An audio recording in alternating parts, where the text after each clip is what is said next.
The attachment theory argues that a strong emotional and physical bond to one primary caregiver in our first years of life is critical to our development.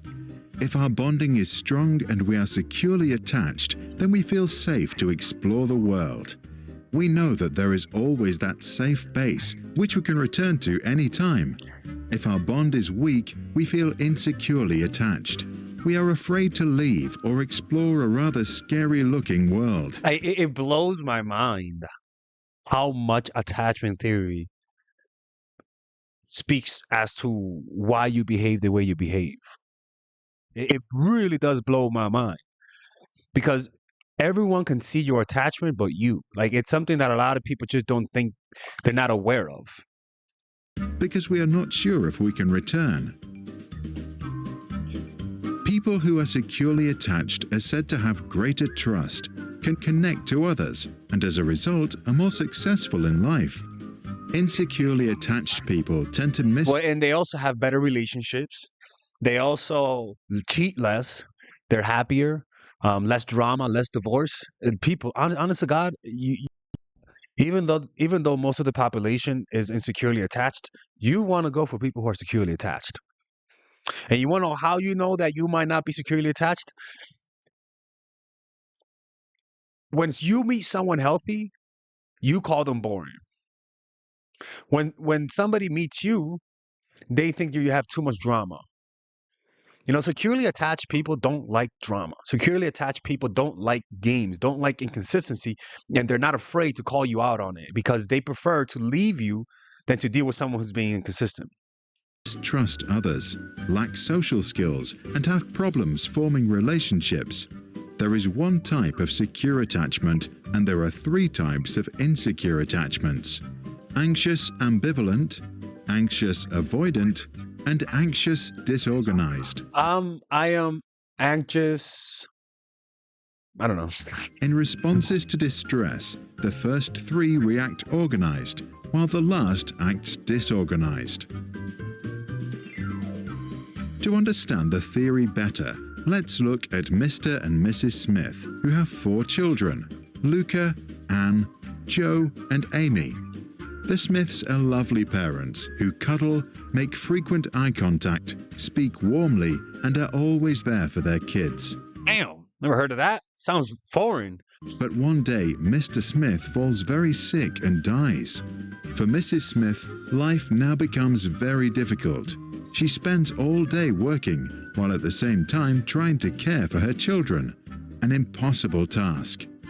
At 6 years of age, Luca's brain is for the most part developed, his character strong and his worldview shaped. The new situation does not affect him much. He knows there is still always Mum, his safe haven. He feels securely attached. Later, he turns into a trusting and optimistic young man. His self-image is positive.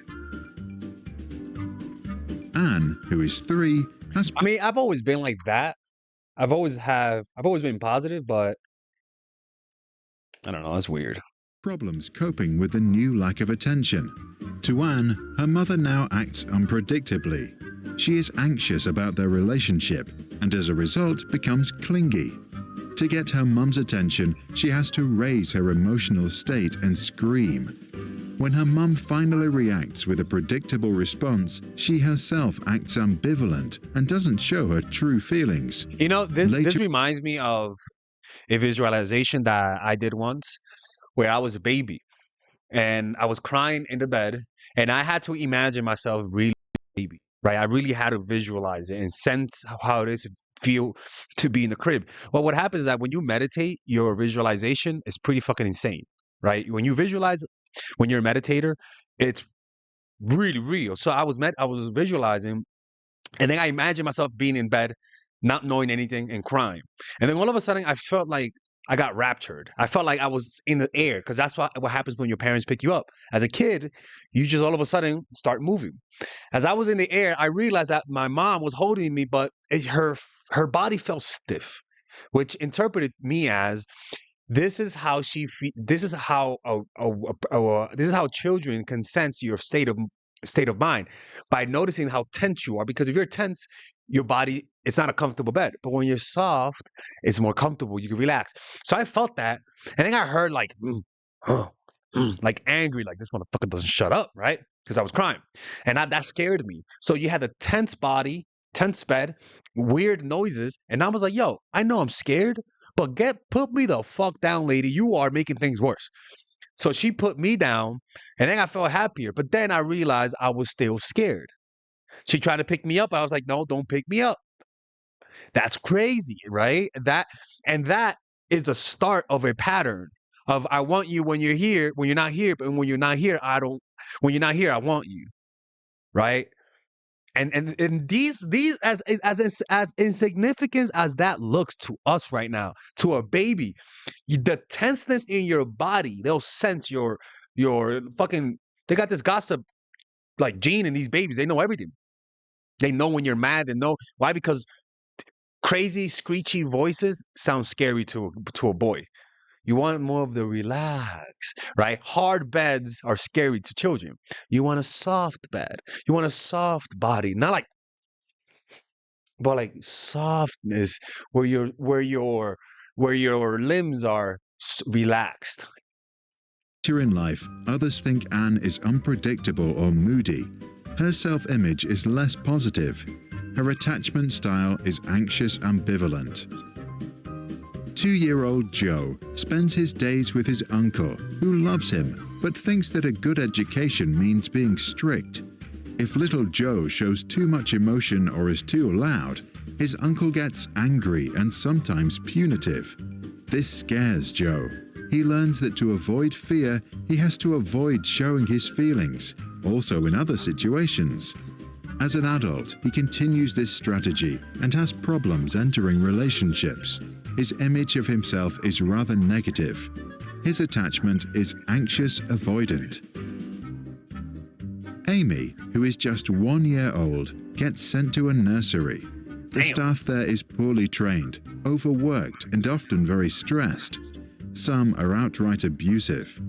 Amy therefore becomes anxious of the very people she seeks security from, a conflict which totally disorganizes her ideas about love and safety.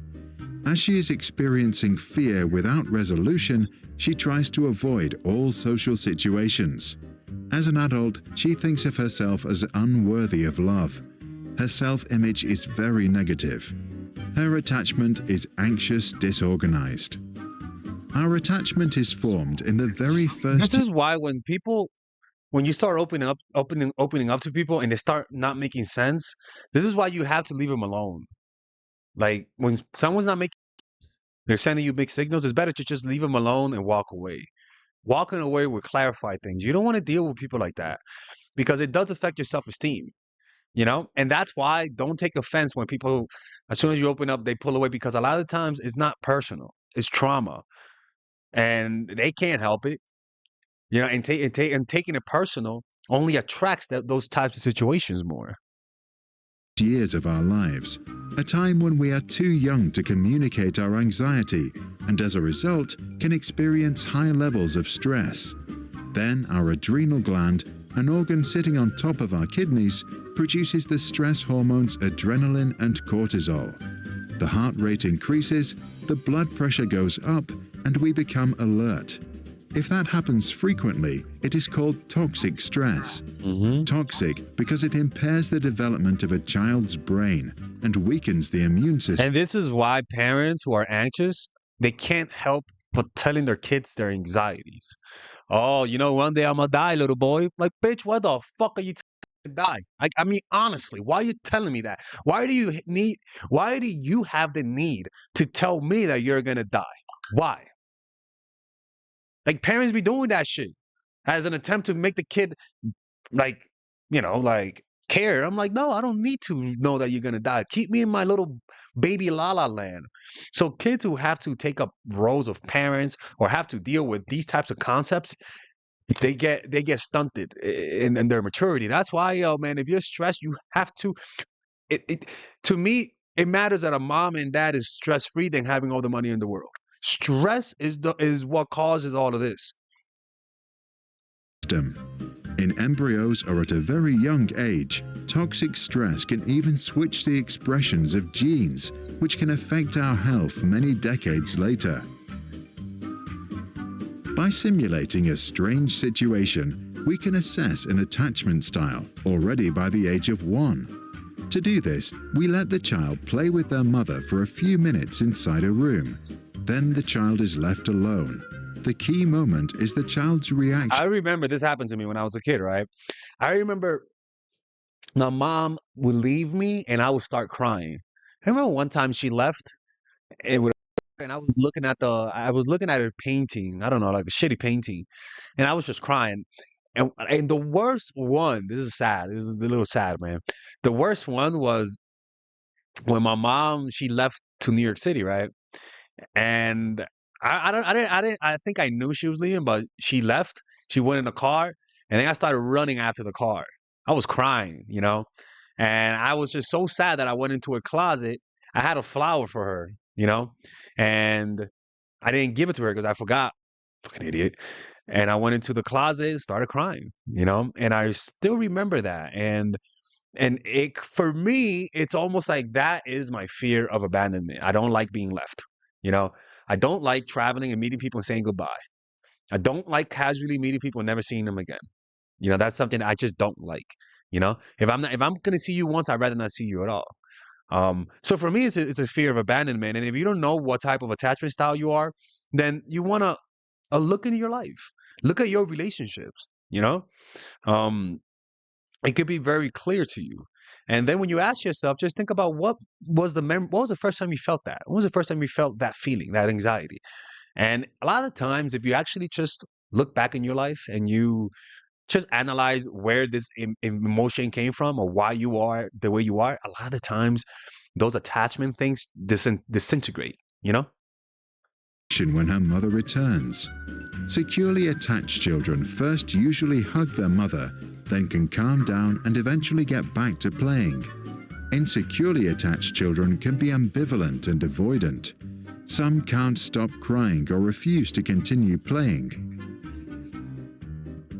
The long-term effects of our attachment in the early years are well documented. Using the theory, researchers at Minnesota University were able to predict already at age 3 if a child would drop out of high school with 77% accuracy. In another study, undergraduates at Harvard were asked to assess how close they felt to their parents. 35 years later, they were asked about their health. 91% of those who said they had a rather broken relationship with their mother were also diagnosed with health issues, including coronary artery disease, hypertension, and alcohol. Yeah, oh Lord, yeah, this is why meditation is so important, people. Meditation, honestly, reverses this. Meditation will heal your attachment issue. Going to a 10-day meditation retreat will heal your attachment issue. I believe it wholeheartedly. That's just how that is. I believe it completely wholeheartedly. Alcoholism. For those that had reported a warm relationship, the figure of poor health diagnosis was just 45%. But there is another reason why the early years deserve special attention. They are the starting place for subsequent behaviors. A kid that feels securely attached at age 2 can make friends at kindergarten. Their worldview gets reinforced. It's weird. I mean, at least for me, I was a very friendly kid. I was very into having friends, always been social. But I was shy when I was a little kid. Yeah, I remember being a little shy because I had moving to different schools really makes you weird, you know? But that's why it's kind of like, look, man, that's why, look, when people you're dating people and they're acting weird, just remember, man, they're mostly traumatized. And you can't take this personal. You know, you really cannot take inconsistent people personal because 99% of the time you have nothing to do with it. And if they end up liking you, if they're insecurely attached, a lot of the times they'll always find a way to self-sabotage or cheat or something, man. Like it's, you know, it is what it is, you know, like people are weird. That's all we can say, man. Let's look. Let me show you something that you guys can go to help you with your attachment style. It's a meditation retreat, dharma.org. If you guys go here, dharma.org, you guys can find a meditation retreat near you, and it's free. It's what I did, honestly. I think it helped me in many ways. Like, for example, I'm in Mexico here, so we could just put map. We could go to Mexico right here. So I am here. So we have this retreat over here, Vipassana here, and Vipassana. What the fuck, two Vipassana places, right? And you go here, and you see what's going on. You see when they're having their retreats. I guess they don't have the retreats right now. I think the one in Valle del Bravo. But yeah, just look around. Go to that website, and I think this will heal a lot of attachment issues. I do believe so.